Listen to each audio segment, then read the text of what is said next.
అవసరం లేదు. ఆపరేషన్ లేకుండా అత్యాధునిక చికిత్స Indo British advanced pain clinic సంప్రదించండి 9807556789. కేంద్ర బడ్జెట్ తెలంగాణ కమలం పార్టీ తల మీదకొచ్చిందా? పార్టీ నేతలు సమాధానం చెప్పుకోలేక సతమతమవుతున్నారా? ఆ విషయమై సొంత పార్టీలో జరుగుతున్న చర్చ ఏంటి? ఈసారి అధికారంలోకి రావాలి అనుకుంటున్న తెలంగాణ ప్రజల ముందు బీజేపీ దోషిగా నిలబడుతుందా లేక పైపూత లేపనాలు సిద్ధం చేస్తుందా?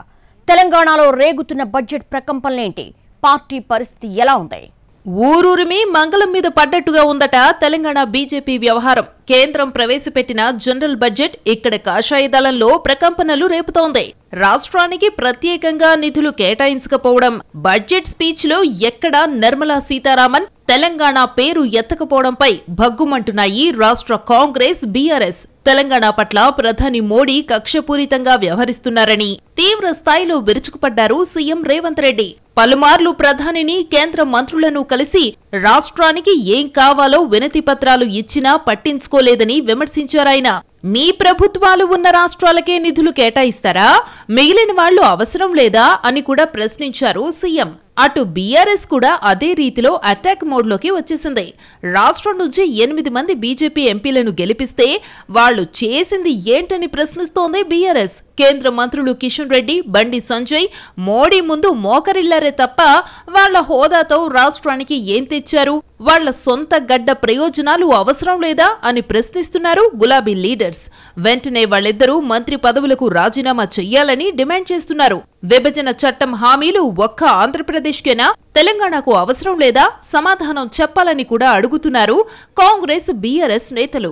రాజకీయ ప్రత్యర్థుల నుంచి ఒక్కుముడిగా మొదలైన ఈ దాడితో రాష్ట్ర బీజేపీ నేతలు డిఫెన్స్ లో పడ్డట్టు తెలుస్తోంది. ప్రస్తుత పరిస్థితిని ఎలా సమర్థించుకోవాలో, ఏం సమాధానం చెప్పుకోవాలో అర్థం కాక సతమతమవుతున్నారట టీజీ బీజేపీ లీడర్స్. తెలంగాణకు కేంద్రం ఏమిచ్చిందో చెప్పుకోలేని పరిస్థితిలో ఇంతగా విమర్శలొస్తున్నా స్పందించలేకపోతున్నారట కేంద్ర మంత్రులు, తెలంగాణ బీజేపీ ఎంపీలు. తమ పార్టీని, కేంద్ర ప్రభుత్వాన్ని తెలంగాణ ప్రజల ముందు దోషిగా నిలబెట్టడానికి రాజకీయ ప్రత్యర్థులు ప్రయత్నిస్తుంటే కౌంటర్ ఇవ్వలేని స్థితిలో ఉండడంపై బీజేపీ వర్గాల్లో సైతం చర్చ జరుగుతోందంటున్నారు. దీంతో ఇప్పుడు ఈ సమస్య నుంచి కాషాయ దళం ఎలా బయటపడుతుందా అని ఆసక్తిగా చూస్తున్నాయి రాజకీయ వర్గాలు. తెలంగాణకు కేటాయించాల్సిన నిధులు, ఇవ్వాల్సిన అనుమతులపై కేంద్రం వివక్ష చూపుతోందంటూ ఏకంగా తీర్మానం చేసేసింది తెలంగాణ అసెంబ్లీ.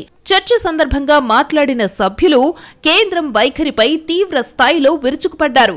మామూలు రాజకీయ విమర్శలు చేయటం వేరు, అసెంబ్లీలో చర్చించి తీర్మానం చేయటం వేరు. అసెంబ్లీ తీర్మానం తరువాత ఇది జనంలోకి బలంగా వెళుతుందన్న అభిప్రాయం వ్యక్తమవుతోంది. వచ్చే ఎన్నికల్లో ఎట్టి పరిస్థితుల్లోనూ రాష్ట్రంలో పాగా వెయ్యాలని బీజేపీ ప్లాన్ చేస్తున్న క్రమంలో ఇది నెగటివ్ ఎఫెక్ట్ అవుతుందా అని కూడా భయపడుతున్నాయట టీజీ బీజేపీ వర్గాలు. ఫైనల్ గా పార్టీ పెద్దలు దీన్ని ఎలా కవర్ చేసుకుంటారో చూడాలి మరి.